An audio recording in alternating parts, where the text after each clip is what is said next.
Y hoy les traigo un video en el que hablaremos sobre una de las leyendas alemanas que podría quizás, quizás podrías no conocer, pero que tal vez podremos considerar que es un campeón infravalorado. Así que no me enrollo más, pongamos el intro que comenzamos con este video.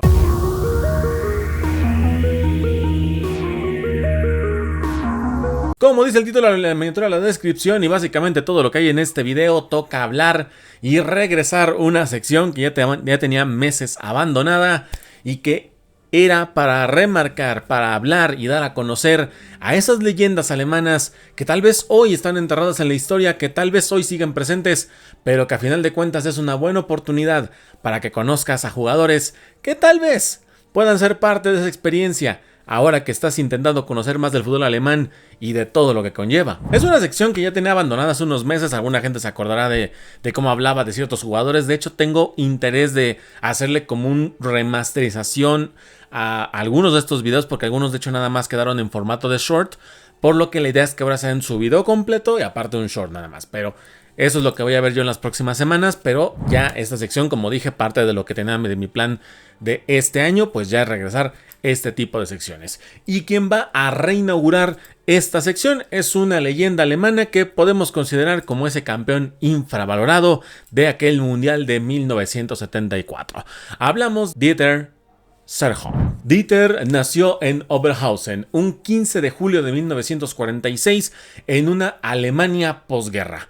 Creció en una región obrera de Ruhr, rodeado de fábricas, de humo y de un trabajo forzoso.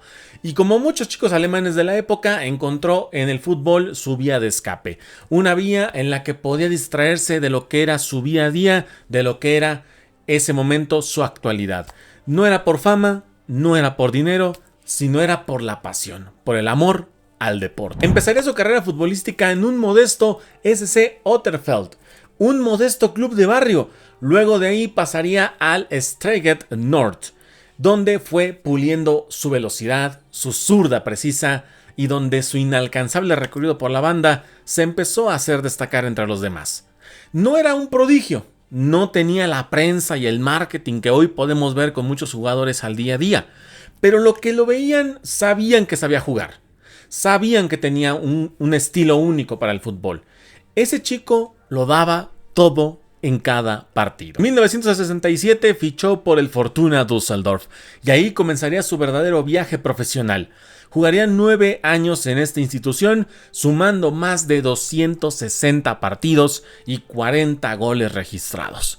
Pero lo suyo no eran los números, era la entrega, era el juego colectivo y era el desborde que abría en los espacios. A diferencia de los extremos que esperaban la pelota al pie, Dieter bajaba a defender, ayudaba al lateral y nunca dejaba una jugada sin cerrar. Tenía esa mentalidad alemana, fútbol total, esfuerzo sin pausa y además esa mentalidad ganadora que tanto los ha caracterizado por muchos años. Fue uno de esos pilares del club durante la época de los 70s, cuando Fortuna empezó a crecer en reputación dentro del fútbol alemán. Y que aparte era de los grandes equipos que en ese entonces se encontraba en la primera división. En 1976, con 30 años de edad, muchos pensaban que su carrera ya estaba en el ocaso, que ya estaba al borde del acabado, pero aún así decidió continuar. Y Dieter aceptó un reto que parecía para muchos inesperado: fichar con el Bayer Leverkusen. Y es que este jugador decidió emprender este reto que en ese momento ni siquiera el Bayer Leverkusen jugaba en primera división. En ese entonces el Leverkusen no pertenecía a la Bundesliga, pertenecía a la que hoy conocemos como la segunda Bundesliga, la división de plata del fútbol alemán, que con aspiraciones pero sin historia y con un Herzog en el ocaso de su carrera para el aspecto de muchos, convirtió a este equipo en alguien que podía ilusionarse, y Zerhoff se convirtió en un líder silencioso. Para 1979 ayudó al equipo a ascender a la Bundesliga, marcando el inicio de lo que hoy conocemos como un Bayer Leverkusen competitivo. Un Leverkusen que años después tendría la infortuna de perder un triplete en el año 2002, pero que años después lo replicaría de la mano de un técnico español. Jugaría 193 partidos con este Bayer Leverkusen hasta su retiro en 1983 y no se fue del club. Al contrario, se quedó, no como una estrella, no como ese ídolo tal vez, pero sí como un ojeador, como aquel que se encargaría de encontrar a las nuevas estrellas y a las grandes promesas que podrán impulsar a este Bayer Leverkusen a convertirse en un equipo de época. Ese ahora sería su profesión, de futbolista a un ojeador. Pero obviamente no todo hay que resumirlo en un juego de clubes, también hay que resumirlo en un juego de selecciones. Y es que en 1974 Dieter recibió esa llamada, la que ni él mismo esperaba, la convocatoria para jugar en la primera selección de Alemania. A los 28 años y con cero experiencia en la selección, decidía tomar el reto, decidió aceptar ir con la selección alemana para disputar un mundial, el de 1974. Muchos lo consideraban como la promesa de la convocatoria, como esa sorpresa inesperada y como ese jugador que podía ser tal vez un factor decisivo para este equipo. Aún así, decidieron tomar el reto y decidieron apostar por este chico, que a sus 28 años tal vez ya no era la gran promesa, pero era un jugador que había demostrado lo que valía. Esto obviamente no quedó desapercibido y para el técnico Helmut Schott era más que obvio. Era un técnico que ya lo conocía, que sabía lo que esperaría de él y que no lo buscaba por esa fama, por ese marketing, por lo que le podía aportar en ese sentido al equipo. Él lo buscaba por una cosa: funcionalidad. Citándolo textualmente, él dijo una frase que podía describir perfectamente a Serhog. Serhog corre, lucha y no se esconde. Y eso en un mundial vale oro. Jugó 5 partidos con la selección alemana, incluyendo el partido crucial que sería ese duelo contra Suecia en la segunda fase de grupos de este Mundial de 74, y aunque no fue titular en la final contra Holanda, sí estuvo ahí y vio cada segundo de este torneo histórico. Alemania le ganaría la final a Países Bajos o Holanda, como tú lo quieras llamar, que era una selección que tenía de ídolo a nada más y nada menos que a un Johan Cruyff. Y Dieter Herzog podía presumir y gritar a los 4 vientos que era campeón del mundo con Alemania. Tras su retiro no fue entrenador, no escribió libros, no dio conferencias. Lo suyo era el fútbol desde las sombras, desde la grada, desde donde podías percibirlo a la distancia, pero que no era alguien que llamaba precisamente la atención, porque él precisamente no quería hacer eso. Él quería centrarse en lo que a él le gustaba, el fútbol.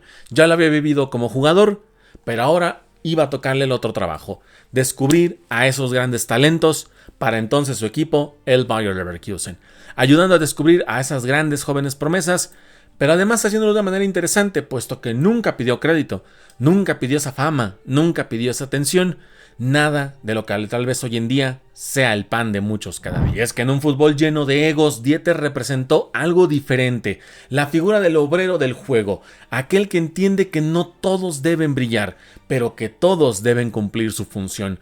Hoy, el fútbol lleno de nombres que suenan fuerte, que brillan, que por una u otra cosa, pero que en alguna vez, en algún tiempo, en alguna época, nombres como el de Dieter Herzog recuerdan lo que es el fútbol, lo que es la pasión por el deporte.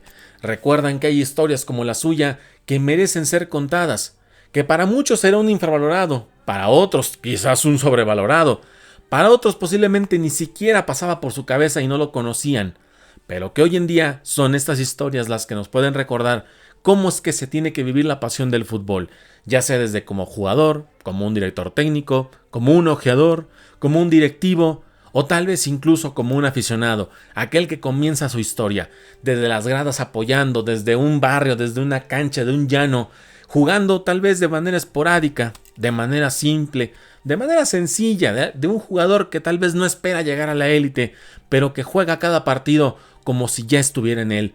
Es un jugador que demostró que a pesar de que puede ser infravalorado, tiene la técnica, tenía el estilo, tenía la sangre alemana en sus venas y ese ADN ganador que a día de hoy se sigue manteniendo para muchos, que leyendas como él, tal vez como un Franz Beckenbauer, como un Gerald Müller, entre otros más, demostraron que esas leyendas no hay que dejarlas olvidadas y que su nombre se mantenga en los libros de historia de aquí hasta el final de los tiempos. Pero aquí es donde te invito a que me digas en los comentarios tu opinión con respecto a esto. Ya conoces a Dieter Hotter, ¿qué te parecía la historia de Dieter Hotter? y qué otro jugador de Alemania o de la Bundesliga que consideres que es una leyenda debemos hablar sobre él en el canal. Déjamelo saber aquí abajo en la caja de comentarios. Y si te gustó el video, por favor te invito a que me dejes tu like, suscríbete y comparte este video para llegar a más y más personas. Del mismo modo te invito a que me sigas en redes sociales para que veas este y más contenido que te estoy subiendo todos los días. Como dije, también estoy contemplando hacer un remaster de algunos de estos jugadores que ya habíamos cubierto previamente en el canal, para que obviamente si tú quieres que se hagan estos remaster, pues igual me lo digas en comentarios, pero de todas maneras lo estaré haciendo. Igualmente estamos hablando de muchos más jugadores porque las leyendas alemanas no son nada más unos 10-11, son muchos más, por lo que estaremos trayendo semana con semana o cada cierto tiempo para que tú conozcas más a este tipo de jugadores. Así que sin más que decir, sin más que mencionar, gracias por ver este video, les mando un fuerte abrazo, mi nombre es Diego Guadarrama y nos estaremos viendo hasta el próximo video.